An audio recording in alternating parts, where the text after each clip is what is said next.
여러분 저런 노래 아세요? 남자라는 이유로. 아세요?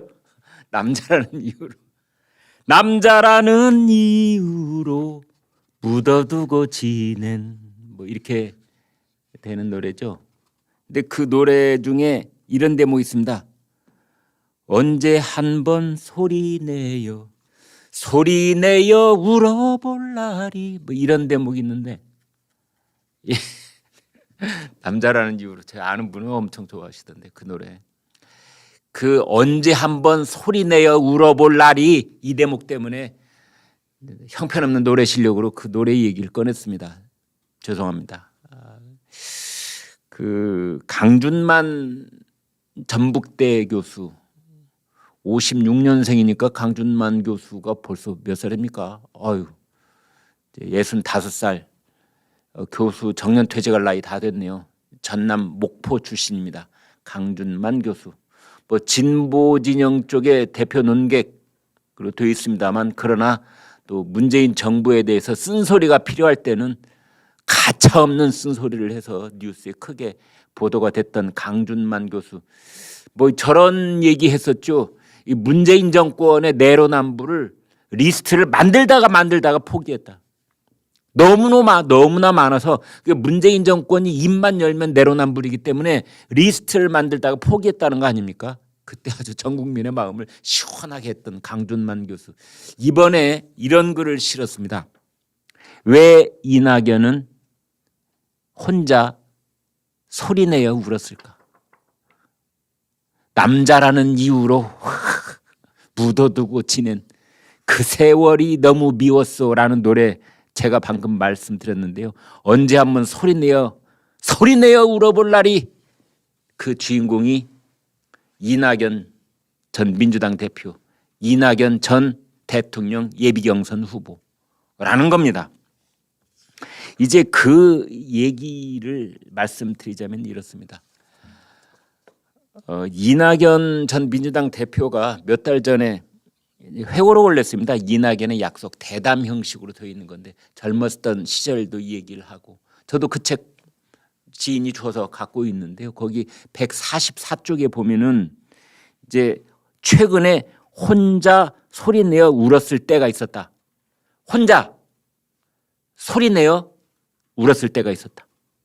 라고 이낙연 전 대표가 얘기를 했는데 그 얘기는 뭐냐?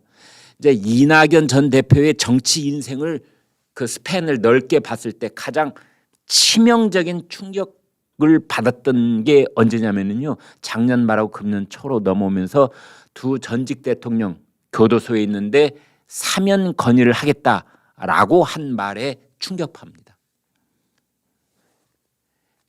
이제 그 대목을 제가 말씀을 드리겠습니다. 이렇게 되어 있습니다.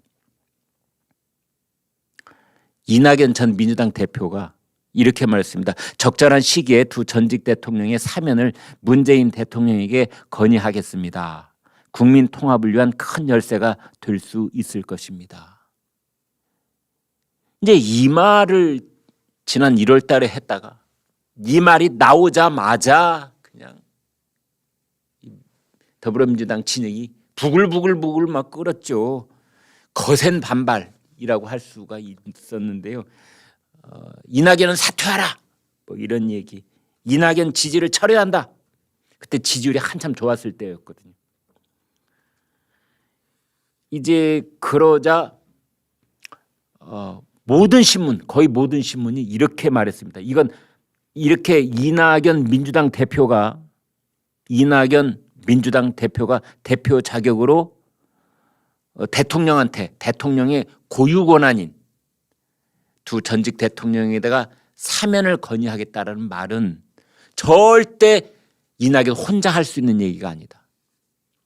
조선일보 사전에 어느 정도 조율을 마쳤을 것이다. 청와대하고 이낙연하고. 경향신문 교감 없이는 불가능하다.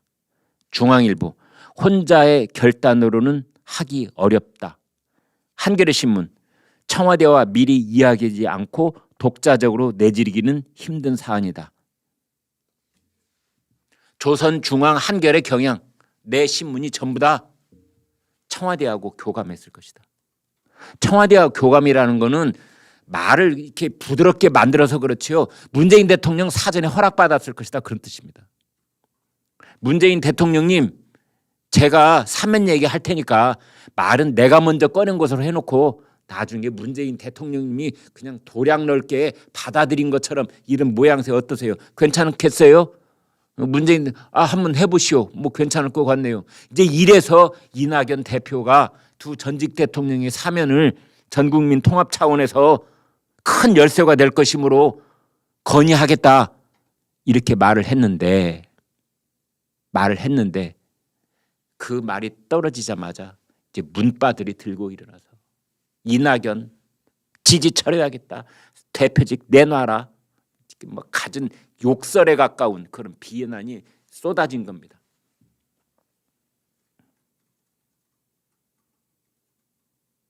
그런데 강준만 교수는 이렇게 지적을 하고 있습니다. 청와대는 내내 침묵했다. 지들이 하자고 해놓고, 지가 하자고 해놓고, 그분이 하자고 해놓고 반발이 거세자 자크 더 마우스, 침묵. 청와대 그리고 문재인 대통령의 이러한 뻔뻔한 침묵은 한 번이 아닙니다. 이런 일이 정말 셀 수도 없이 많습니다. 유리하면 즉각 발표, 불리하면 먼 산 바라보기, 안 들리는 것처럼 뻔뻔하기가 이를 데가 없습니다. 뻔뻔하기가. 웬만한 사람들은 이런 짓 못합니다. 참 희한한 캐릭터들입니다. 강준만 교수가 또 하나 사례를 말합니다. 이상돈 중앙대 명예교수가 시대를 걷다라는 이상돈 회고록을 냈습니다. 이것도 얼마 전에 나왔습니다. 몇 달 전에. 이제 시계바늘을 2014년으로 돌려보지요. 새정치민주연합 그 2014년도에 이제 그 박영선 전 서울시장 후보 나섰던 박영선 의원이 그 당시에 이제 원내대표였었는데 이상돈 중앙대 교수한테 새정치민주연합의 비상대책위원장을 맡아달라 이렇게 요청을 했었다는 거죠. 그래서 이상돈 교수가 깜짝 놀랐답니다. 새정치민주연합이 나한테 비대위원장을 맡아달라고 그래? 이제 박영선 원내대표가 그렇게 얘기를 하니까 세 사람이 함께 만났다는 거 아닙니까? 문재인, 박영선, 이상돈. 이상돈 회고록에 나오는 겁니다. 세 사람이 함께 만났답니다. 불과 7년 전 얘기니까 뭐 정확하게 기술을 해놨겠지요. 그랬더니 그 자리에서 문재인이 이상돈에게 저희 당의 비상대책위원장 맡아주시죠 하고 요구를 했답니다. 그래서 이제 그게 보도가 된 겁니다. 알려진 겁니다. 그러자 새정치민주연합의 의원 54명이 반대한다. 왜냐하면 이상돈 교수는 그 당시에 여당이었던 쪽에 몸을 담았던 적이 있거든요. 그러니까 친여 경력을 문제 삼아서 반대 성명서를 낸 겁니다. 그러면은 전후 상황을 설명을 하고 뭔가 얘기를 해야 될 거 아닙니까? 문재인 대통령이. 근데 역시 침묵. 입에다가 자물쇠를 채운 듯 침묵. 진중권 교수가 이렇게 말했습니다. 아무 일도 없었다는 듯 굳게 침묵했다. 누가? 문재인이.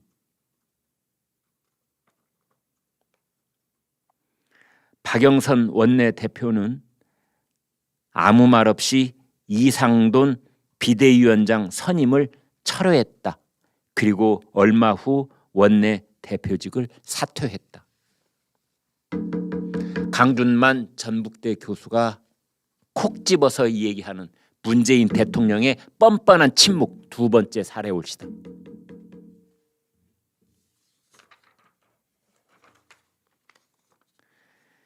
김종인 국민의힘 전 비대위원장 영원한 권력은 없다. 대통령들의 지략과 김종인 회고록에도 비슷한 사례가 나온다는 겁니다. 그래서 세 가지 사례. 문재인 대통령과 지금의 청와대의 이 뻔뻔한 침묵 세 가지 사례. 그래서 뭐 이상돈 중앙대 교수나 김종인 전 비대위원장이나 박영선 원내대표나 그냥 아무 말 않고 넘어가지만 뭐 자신들한테 엄청나게 이게 데미지를 입힌 건 아니었기 때문에 그냥 넘어가는데 이낙연 전 민주당 대표한테는 문재인 대통령의 침묵이 어마어마한 정치적 타격을 가했던 사건으로 남아있기 때문에 이낙연 전 민주당 대표가 자신의 회고록에다가 혼자 소리내어 울었다라고 쓴 겁니다. 더불어민주당의 그 많은 지지자들이 나의 충정을 몰라 주어서 울었을까요? 아니면 문재인 대통령에 대한 배신감 때문에 울었을까요? 무엇이었을까요? 당 전체를 생각할 때 차마 이런 모든 디테일을 다 폭로하지는 못하는 상황에서 그걸 혼자 사겨야 되는, 그것이 자기에는 정치적 치명상으로 남아있는 상황 속에서 그래서 홀로 소리내어 울 수밖에 없었다라는 얘기를 여기 써놓은 겁니다. 조선일보 편집국의 박은주 부국장이 어제 이런 글을 조선닷컴에 올렸습니다. 부의금 횡령보다 악랄하다. 세계 정상들이 보낸 조전 횡령. 노태우 전 대통령이 이제 타계를 한 뒤에 시진핑 중국 주석이 조전을 보내왔는데 그것을 우리 정부가 사흘 늦게 전달을 했다. 그래서 이거는 부의금을 횡령한 그런 파렴치 도둑놈들보다도 더한 일이다. 더 악랄한 일이다. 이런 칼럼을 써서 어제 정말 많은 독자들의 호응을 얻었습니다. 또 하나, 지금 정말 미스테리한 일이 하나 있습니다, 여러분. 정말 미스테리합니다. 문재인 정부의 미스테리한 일이 한두 가지가 아닌데 이제 국내 상황뿐만이 아니라 심지어 이탈리아 로마 교황청에서도 아주 미스테리한 일이 하나 벌어지고 있는데 그것은 문재인 대통령이 이탈리아에 비행기가 착륙한 다음에 맨 처음 달려간 곳이 교황청입니다. 그 자리에서 이제 부인 김정숙 여사와 함께 프란치스코 교황을 만나가지고 북한에 한번 방문해 주시면 김정은이 아주 기뻐할 겁니다라는 말을 전달을 하고 이제 프란치스코 교황은 초청장을 보내주면 가겠다라고 말했다는 거 아닙니까? 그래서 일이 거의 무르익을 수 있는 것처럼 왜? 가주시면 좋겠습니다라고 권유를 했는데 교황이 초청장이 있으면 기꺼이 가지요. 기꺼이라는 말을 썼습니다. 기꺼이 가겠다. 기쁜 마음으로 가겠다는 기꺼이 아니겠어요? 기꺼이 가겠다라고 했는데 나중에 교황청이 발표한 보도문을 보면은 방북 제안에 대해서는 이런 반구도 없다는 거 아닙니까? 그랬는데 오늘 아침에 박경미 청와대 대변인이 말하기를 이렇게 말했습니다. 교황님이 아르헨티나 따뜻한 나라 출신이기 때문에 겨울에는 움직이기 어렵다. 이게 말입니까? 막걸리입니까? 박경미 씨 아르헨티나 안 가봤습니까? 저는 가봤습니다. 아르헨티나에 그 특별 취재를 하러 거기 가서 이렇게 두꺼운 스테이크도 먹어보고 그쪽에 가서 소 농장이 얼마나 어마어마한지도 보고 오고 한때 그렇게 세계 5대 7대 그 부자 나라였던 데가 포퓰리스트한테 나라를 맡긴 다음에 지금은 매번 모라토리움을 걱정해야 되는 그런 가장 어려운 나라로 전락하고 말았던 그 현장을 저는 취재를 한 보름 동안 해고 온 적이 있습니다. 뭐요? 아르헨티나 출신이기 때문에 따뜻한 아르헨티나 출신이기 때문에 교황님께서 추운 겨울에는 움직이기 어렵다고요? 그래서 프란치스코 교황이 북한에 가는 거는 없었던 일로 하자. 지금 그런 얘기를 하고 싶은 겁니까? 박경미 씨? 참 기가 막힌 일이 벌어지고 있습니다. 제가 듣기로는 로마에 가 있는 문재인 대통령의 청와대 참모들이 뭐 교황님이 이제 뭐 기꺼이 가겠다고 한 말을 했을 그 당시에 정의용 외교부 장관이 그랬답니다. 택도 없는 소리 말해라. 어렵다. 오프 더 레코드로 그런 말을 했었답니다. 이 뭐 도대체 제일 제가 미스테리라고 하는 것은 이런 겁니다. 문재인 대통령하고 프란치스코 교황하고 뭐 단독으로 20분이가 만났다면서요. 그때 도대체 무슨 얘기가 오갔는지. 도대체 무슨 얘기가 오갔는지. 혹시 문재인 대통령이 프란치스코 교황의 말을 잘못 알아듣는 거 아닙니까? 그런 생각도 드는데 그 20분 동안 주고받은 뭐 녹취가 있으면 한번 들어보고 싶습니다. 통역이 어떻게 통역을 했는지, 프란치스코 교황께서 하신 말씀을 어떻게 통역을 했는지, 한 글자 한 글자 워드 바이 워드로 번역을 정확하게 한 그 문장을 보고 싶은 겁니다. 청와대 거짓말 잘하기 때문에 그렇습니다. 청와대가 뭐 프란치스코 교황하고만 그런 줄 아십니까? 미국 쪽하고 뭐 어떤 얘기가 오가면 미국 대통령을 만나든 뭐 우리 관리가 미국 관리를 만나든 청와대가 발표한 거 우리가 보고 그 다음에 시차 때문에 이튿날 백악관이 발표한 걸 보면은 전혀 엉뚱할 경우가 한두 번이 아닙니다, 여러분. 박수현 청와대 국민소통수석이 라디오에 나와서 이런 말을 했습니다. 문재인 대통령과 조 바이든 미국 대통령이 연달아서 교황을 만난 것에 대해 교황을 중심으로 양국의 관심사인 한반도 평화 문제가 다뤄지면서 한미 간의 간접적 정상회담의 효과를 가졌다. 여러분 정말 살다 별의별 표현을 다 들으신다 싶으시죠? 간접 정상회담. 우리가 흔히 이런 얘기를 농담처럼 하지 않습니까? 젊은 사람들 그런 얘기 하는데 제가 가령 커피를 마셨는데 이렇게 입을 대고 근데 어떤 여성이 그거 모르고 그냥 또 같은 자리에 커피를 마셨다. 그 컵이 내가 마신 커피인 줄도 모르고 그러면 옆에서 얼레리 꼴레리 간접 키스했네 그러지 않습니까? 지금 그 얘기하고 싶은 거예요? 박수현 수석 그 얘기하고 싶은 거예요? 뭐 간접으로 뭘 해요? 간접으로 뭐 정상회담 전 대표님 그런 말 들어보신 적 있어요? 간접 정상회담? 왜 이런 말 한 줄 아십니까? 왜 이런 말 한 줄 아세요? 왜냐하면 문재인 대통령 입장에서는 조 바이든 미국 대통령하고 이런저런 국제회의 석상에서 이제 오고 가며 복도에서도 스치고 뭐 커피 마시는 곳에서 스치고 스칠 때마다 어떻게든 한미 정상회담을 했다라는 모양을 꾸미고 싶은데 조 바이든의 곁을 안 주는 겁니다.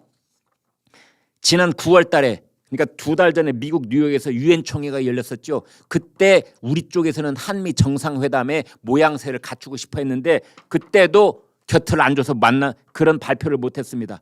그다음에 로마에서 G20 정상회담 때 그때도 뭐 복도를 오가면서 2분 동안 만났다면서요. 그것도 어떻게 하면 한미 정상회담으로 한반도 정세에 관해서 뭐 의미 있는 얘기를 나눴다 꿈에 보려고 했는데 그것도 안 된 겁니다. 그다음에 영국 글래스고에 가서 유엔 기후변화 협약 회의 때도 어떻게든 바이든 옆으로 좀 가갖고 한미 정상회담을 했다 이거 해보려고 그랬는데 3번 다 국제회의에서 조 바이든 미국 대통령하고 스쳐가기만 했지 이렇다 할 회담을 갖지 못한 겁니다. 한미 정상회담을. 다른 나라 정상들은 이 바이든 미국 대통령하고 한미 정상회담이라고 할 만큼 그러니까 적어도 20분 30분 이렇게 만나서 저 이런 국제회의에 여러 번 취재 가봐서 압니다. G7 회담이라든지 G20 회담이라든지 여기에 가면은 정말 왜냐하면 같은 공간 안에 2박 3일 동안 세계 정상들이 함께 있기 때문에 정상회담이 이루어지기가 매우 쉽습니다. 상대방이 서로 20분만 내면 됩니다. 길면 30분. 그런 회의를 하기 위해서 빅 텐트를 치거나 아니면 큰 방을 마련해 가지고 그런 방들이 뭐 10여 개가 마련되어 있습니다. 그래서 양쪽 참모들이 의견만 맞으면 양쪽 정상이 금방 만나서 30분 동안 정상회담합니다. 그걸 정상회담했다고 이제 발표를 하는 건데 그마저도 바이든 대통령이 문재인 대통령한테 곁을 안 주고 있는 겁니다. 그러자 박수현 수석이 뭐라고요? 간접 정상회담이요? 부끄러운 줄 아세요?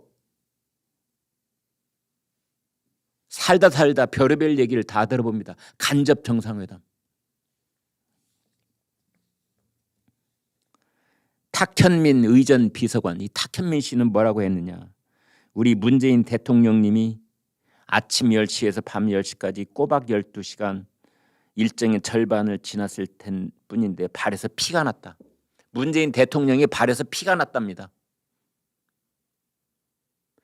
아니 저런 정상회담을 한다고 해서 혼자서 여러 군데를 많이 돌아다니는 건 아니거든요. 웬만한 이동거리는 다 차량으로 이동을 하고 그렇지 않습니까? 대통령이 혼자 뭐 트레드밀에 하루에 3시간씩 뛰어다니나요? 아침 10시부터 출근을 한다는데 아침 7시에 일어나서 10시까지 3시간 동안 뛰어서 발바닥에 피가 납니까? 족저 근막염이 있습니까? 여러분 제가 뭐 오래 살지는 않았습니다만 발바닥에 땀 난다는 얘기는 들어봤어도 발바닥에 피 난다는 얘기는 처음 들어봤습니다. 저 군 생활할 때요. 저 보병이었습니다. 하루에 10시간씩 걸으면 물집 잡히고 발바닥에 뭐 물집 나가지고 이 바늘로 그 물집 물 빼내고 발가락 부르트고 피는 안 납니다. 피는 안 납니다. 하루에 10시간 제가 걸어봤는데요. 피 안 납니다. 지금 무슨 뭐 아부 경쟁합니까? 레임덕을 지나가고 있는 문재인 대통령에서 아부 경쟁합니까? 네, 여러분 오늘 방송 어떻게 보셨습니까? 구독, 좋아요, 공유 눌러주셔서 여러분의 마음을 보여주십시오. 여러분의 마음을 보는 순간 저희는 엄청난 힘을 얻습니다. 고맙습니다.